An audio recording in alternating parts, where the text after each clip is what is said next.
Hello. All right, and let's go to the second part of the last question. So again from Jennifer, and it's at the end, and it's kind of a different thing. So I thought we'll do a separate little tiny video on it. So the question is, should we be adding protective eyewear in addition to cloth masks when we go into enclosed spaces like grocery stores and doctors' offices? It is one step safer to do that, yes. So let's look at it this way. If you were going into a category 3 lab in order to do the work, what would you need? So, depending on whether or not you think there's going to be respiratory droplets, that's going to change the equipment that you wear. At the high end of that, you would have something like one of those PAPRs, which is the thing with a little hood and a little sort of battery powered pack that is filtering the air and then pumping it over your face.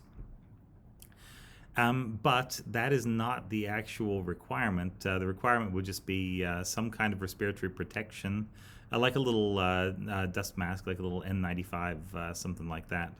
And gloves and a lab coat and working in a fume hood. But there'd be times when you would take that stuff out.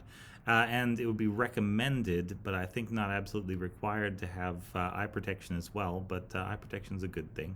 And again, that PAPR provides all of that in one. They're so easy to use. I think that's why workers anyway like them when they are available. But I know those are hideously back ordered. Yeah, right now. So, yeah, it's no good telling you what you can use and you can't have it, is it? But if you're talking about going outside and you're wearing something like goggles and a pretty good mask of some sort, like a double layer one that's got a nice snug fit to your mouth, or something like an N95, and you got your gloves on. All you're missing is the lab coat, and the lab coat, I think, is just clothes that you can pull off if you know you get contaminated. So you're basically going out in the full gear that would keep you safe, even if you knew that you were going to be definitely dealing with the coronavirus. So yeah, can't recommend against it. I don't know that, like, the question is, can you get away with less? And the answer is, yeah, probably. It seems like the mouth and nose are probably going to be the number one and number two routes of entry in that order.